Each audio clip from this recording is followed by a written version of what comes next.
আমার বাবাজিরা, বন্ধুরা, আজকের এই আজিমুসান সুন্নি মহাসম্মেলন স্নানঘাট লতিফিয়া দরবার শরীফ বাহিরনগরের সকল ভক্তবৃন্দের উদ্যোগের সম্মেলন।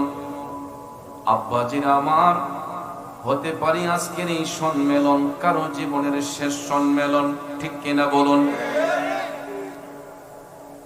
আমরা দুনিয়ার মানুষরা অনেকেই মনে করি সন্তান বাবার আগে যাবে না, আমরা মনে করি সন্তানের আগে বাবা চলে যাবে। একটা বাস্তব সত্য কথা শুনুন। আমি গতকালকে প্রোগ্রামে গিয়েছিলাম ব্রাহ্মণবাড়িয়ার বাঞ্ছারামপুর উপজেলায়। একটা বন্ধু আমাকে খুবই মহব্বত করত, অনেক মাহফিল আমাকে দাওয়াত করে নিয়ে যেত। কালকে যখন আমি গেলাম, হঠাৎ করে তার নখ দিলাম, তুমি কোথায় সজীব? আমাকে বলতেছে, হুজুর আমি তো অমুক জায়গায়। আমি বললাম আমার সাথে সাক্ষাৎ কর, আমি আসছি। তখনও কিছু বলে নাই। যখন আমার কাছে আসলো, অন্যান্য দিন তাকে আমি ধরে একটু মজা করতাম, কিন্তু ওই দিন আমি তার সঙ্গে মুসাফা করে একটু হাস্যোজ্জ্বল ভাবে কথা বলতেছি, দেখি তার চোখ দিয়ে টপ টপ করে পানি পড়তেছে। ওরে সজীব, তুই কান্দোস কেন রে? তোর চোখে তো আমি কোনোদিন এভাবে পানি দেখি নাই। আমার গলার মধ্যে জড়াইয়া হাউমাউ করে কান্দে বলতেছে, হুজুর আমার 12 বছরের একটা ছেলে সন্তান দুনিয়া ছেড়ে অন্ধকার কবরে। একটা মাত্র ছেলে, বাচ্চাটা কিন্তু একেবারে ছোট নয়, 12 বছর হলে তো মোটামুটি একটু বুঝ শক্তি আসে। জিজ্ঞেস করলাম তার কি হলো? আমারে ডাক দেয়া কই, হুজুর কিছুই তো বুঝতে পারি নাই। হঠাৎ করে দেখা যায় তার নাক দিয়ে রক্ত আসতেছে।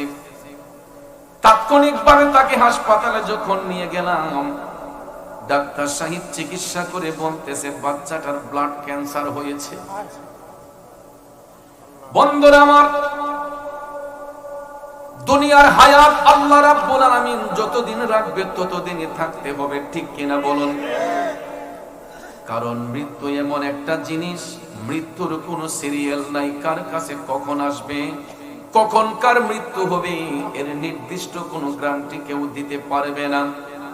এই মুহূর্তে হয়তো আমি আপনি জান্নাতের বাগানে বসে আছি, আগামী কালকে কবরের বাসিন্দা হব, এতে কোনো সন্দেহ আসেনি। কত সুন্দর জামা কাপড় পরে আমি আপনি জান্নাতের বাগানে বসলাম। খোদাই না করুক যদি এই মুহূর্তে ডেড বডি হয়ে যায়, কিছুক্ষণের মধ্যে দেখবেন আমার আপনার গায়ের পোশাক গোলা খুলে দেওয়া হবে।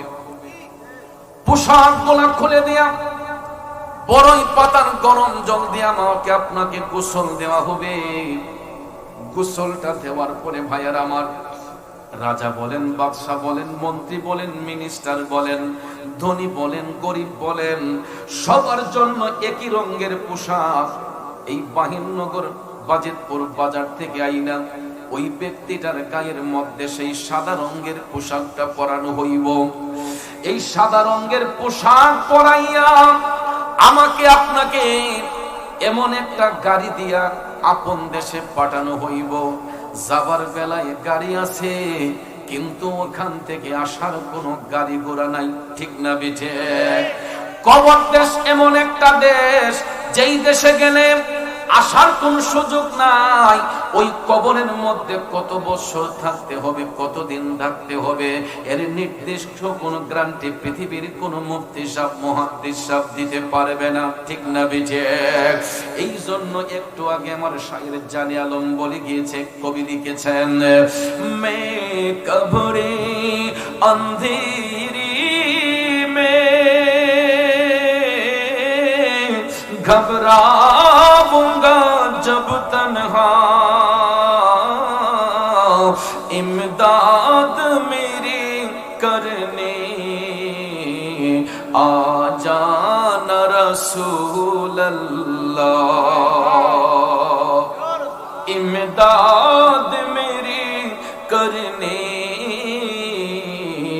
आ जाना रसूल अल्लाह। কবি বলতেছেন আমরা যখন কবরে গিয়ে ছটফট করব, কোনো কিছু জানবো না, পাইবো না। কবি বলতেছে ইয়া রাসূলুল্লাহ, দুনিয়াতে তো বন্ধু বান্ধবের অভাব নাই, ভালোবাসার মানুষের অভাব নাই, কবরে গেলে তো আপনি নবী ছাড়া আপন কেউ নাই।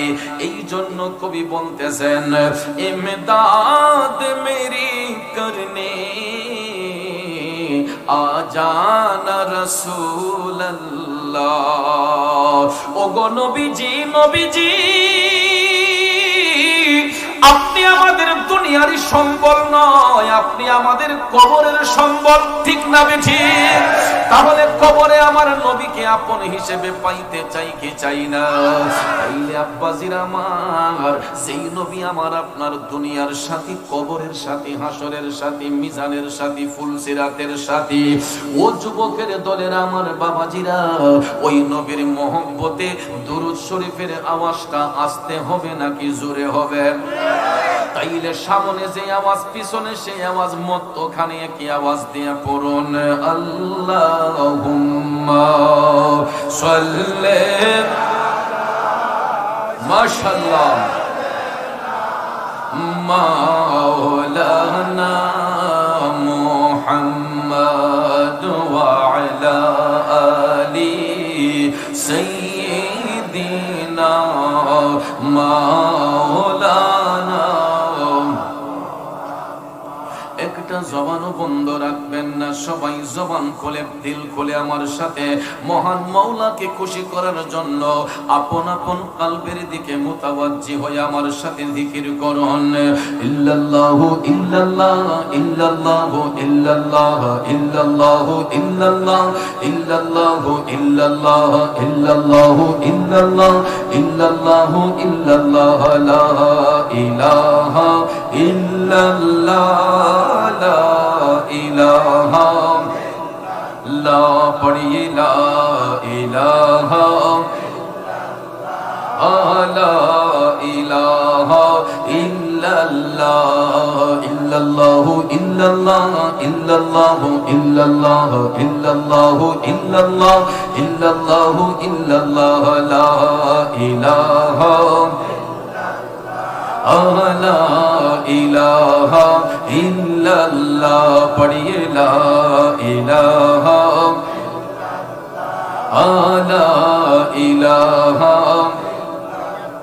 حسبي ربي جل الله ما في قلبي غير الله حسبي ربي جل الله ما في قلبي غير الله نور محمد صلى الله لا إله إلا الله إلا الله إلا الله إلا الله إلا الله إلا الله إلا الله إلا الله إلا الله لا إله إلا الله لا إله لا جور لا إله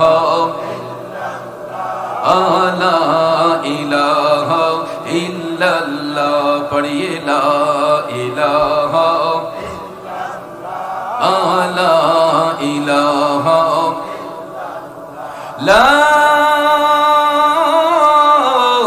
إله إلا الله محمد رسول الله صلى الله عليه وسلم একটা জবান বন্ধ রাখবেন না, জবান খুলে উচ্চ স্বরে বলুন আল্লাহু আকবার।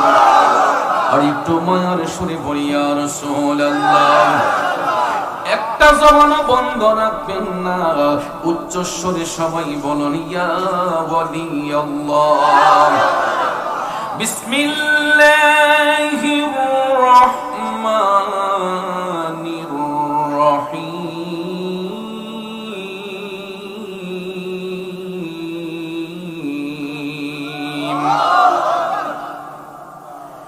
ইন্নামাল মুমিনুনা আল্লাযীনা ইযা যুকিরাল্লাহু ওয়াজিলাত قلوبهم وإذا تليت عليهم آياته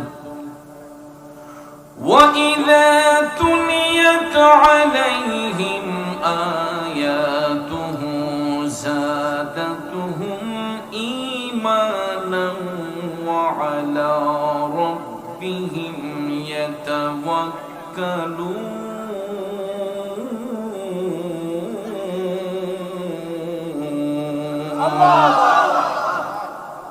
صدق الله العظيم وصدق رسوله النبي الحبيب الكريم ونحن على ذلك من الشاهدين والشاكرين والحمد لله رب العالمين ربي صل وسلم وبارك عليه